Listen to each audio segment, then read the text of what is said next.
महाराणा सांगा के पोते, राणा उदय सिंह और जयवंता बाई के पुत्र और मीराबाई के भतीजे वो थे महाराणा प्रताप। आपका जन्म 9 मई 1540 को कुंभलगढ़ में हुआ था। भारतीय इतिहास के महान वीर देशभक्त राजाओं में महाराणा प्रताप का नाम बड़े आदर से लिया जाता है। मुगल राजा अकबर की अधीनता मरते दम तक स्वीकार नहीं करने वाले राजा महाराणा प्रताप ने हल्दी घाटी में अकबर की सेना से 18 जून 1576 ईस्वी में युद्ध लड़ा था, जिनकी याद में यहाँ एक म्यूज़ियम का निर्माण हुआ है। तो आइए देखते हैं इस म्यूज़ियम को और जानते हैं महाराणा प्रताप के जीवन के बारे में। राजसमंद जिले में स्थित हल्दी घाटी में बने चेतक स्मारक से कुछ ही दूरी पर महाराणा प्रताप का ये संग्रहालय स्थित है। इसे महाराणा प्रताप के समय के परिवेश एवं शिल्प में बनाने का प्रयत्न किया गया है। दर्शकों के सामने उस काल की स्मृतियों को फिर से जिंदा करने के उद्देश्य से इतिहास को उसके मूल स्वरूप में प्रदर्शित करने का प्रयास किया गया है। यहाँ प्रतिदिन बड़ी संख्या में दर्शक पहुँचते हैं। संग्रहालय में आने वाले दर्शकों के लिए थोड़े थोड़े समय अंतराल पर प्रकाश और ध्वनि शो को दिखाया जाता है, जिसमें महाराणा प्रताप के जीवन से जुड़ी हुई आधारित एक लघु फिल्म भी दिखाई जाती है। साथ ही विभिन्न शस्त्रों, छायाचित्रों, पुस्तकों आदि की प्रदर्शनी भी दिखाई जाती है। उसके बाद एक बड़ी सी स्क्रीन पर युद्ध स्थल और युद्ध की प्रमुख घटनाओं को चित्रित किया गया है। आगे महाराणा प्रताप की जीवनी से संबंधित घटनाओं का विवरण बड़ी खूबसूरती से बताया गया है। विवरण में पन्ना धाई के बलिदान की कहानी दिखाई गई है। महाराणा प्रताप के साथियों के साथ युद्ध की तैयारियों पर विचार विमर्श करते हुए दिखाया गया है।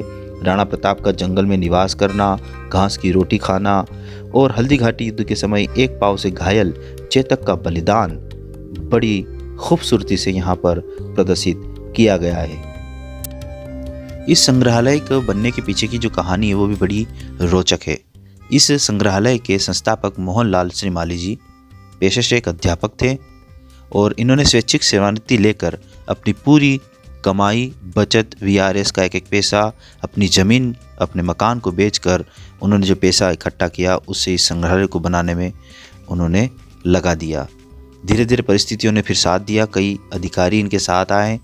बैंकों ने शुरू में लोन देने से मना किया था, उसके बाद लोन लेके इस जगह को इन्होंने और डेवलप किया।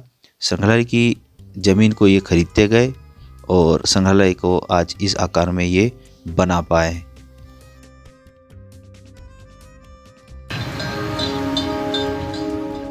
अपनी सारी सुख सुविधा को छोड़कर अपने राजा को स्वर्ण का धन 25 लाख रुपए व राजकोष में 30,000 अशर्तियां देश के लिए अर्पित की, जिससे महाराणा प्रताप ने 12 वर्षों तक अपनी सेना को संगठित किया। महाराणा कुंभलगढ़ करवाया था। इस किले के अंदर 9 मई 1540 ईस्वी में महाराणा प्रताप का जन्म हुआ था। इस किले की ऊंचाई समुद्र तल से 3,568 फीट की है। प्राचीन राजधानी चित्तौड़गढ़ का है। इसी किले के अंदर महाराणा प्रताप का बचपन बीता था। इस किले की तलहटियों में महाराणा प्रताप ने अपने गुरु से शिक्षा प्राप्त की थी।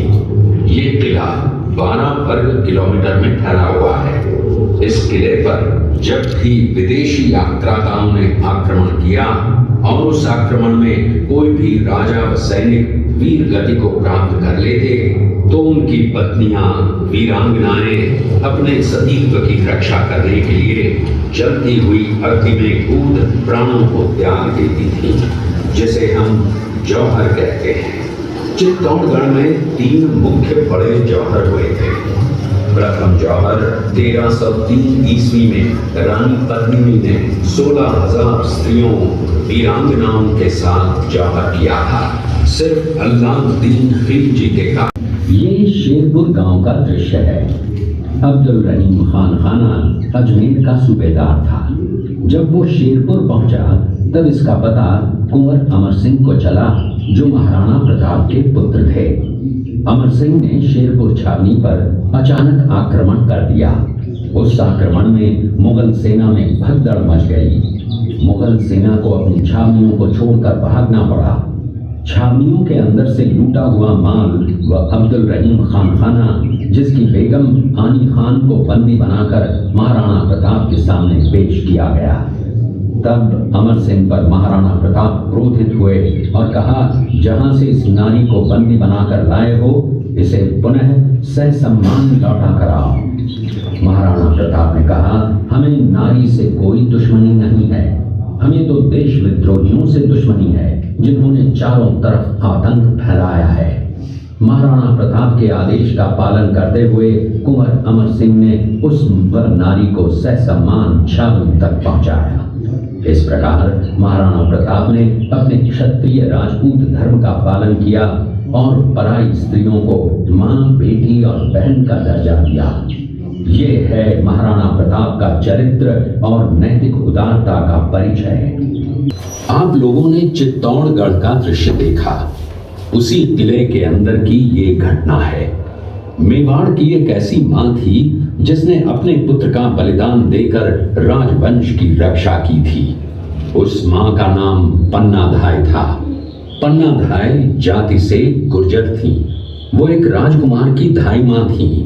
दूसरी तरफ हाथ में तलवार लिए खड़ा ये बनवीर सिंह एक दासी पुत्र है। ये कुंवर उदय सिंह की हत्या करके मेवाड़ की राजगद्दी प्राप्त करना चाहता था। एक रात्रि बनवीर सिंह को मौका मिला। वो राजकुमार उदय सिंह के बड़े भाई विक्रमादित्य सिंह की हत्या करके राजमहल की तरफ आगे बढ़ा। इसकी सूचना पन्नाधाय को लग गई। कुछ समय तक पन्नाधाय चिंतित हुई। तभी पन्नाधाय ने अपने पुत्र चंदन को राजसी कपड़े पहनाकर पलंग पर सुला दिया और उदय सिंह को एक टोकरी के अंदर छिपाकर पत्तों से ढक के महल के बाहर निकालकर गुप्त रास्ते से कुंभलगढ़ भेज दिया।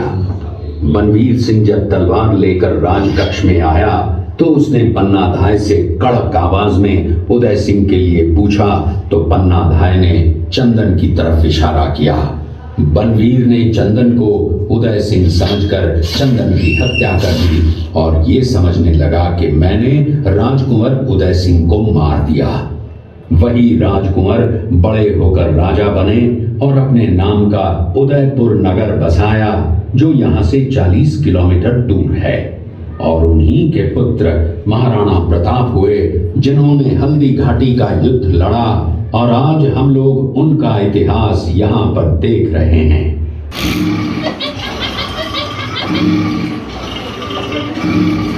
ये घटना महाराणा प्रताप की वीरता को दर्शाती है।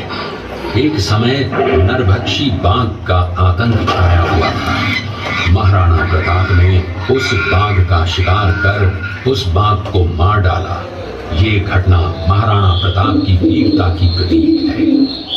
प्रतिज्ञा का पालन करते हुए महाराणा प्रताप ने प्रतिज्ञा की थी कि जब तक अपनी मातृभूमि को शत्रुओं से मुक्त नहीं करा लेता तब तक न तो मैं महलों में रहूंगा, न किसी धातु के पात्र में भोजन करूंगा, न किसी गद्दी के बिछौने पर सोऊंगा।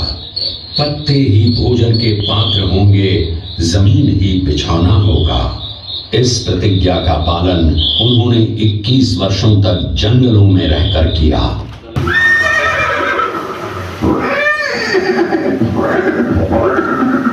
ये दृश्य महाराणा प्रताप और सुविख्यात स्वामी भक्त घोड़े चेतक के अंतिम मिलन का है।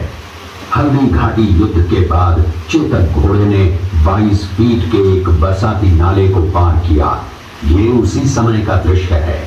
पास में खड़े महाराणा प्रताप के छोटे भाई शक्ति सिंह हैं जो पहले मुगल सेना में थे।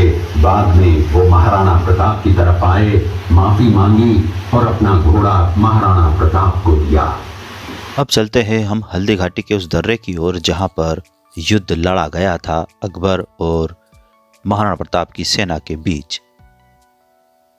यह वो पहाड़ी दर्रा है जिसकी मिट्टी का रंग हल्दी के जैसा पीला है, इसलिए इस घाटी को हल्दी घाटी भी कहा जाता है।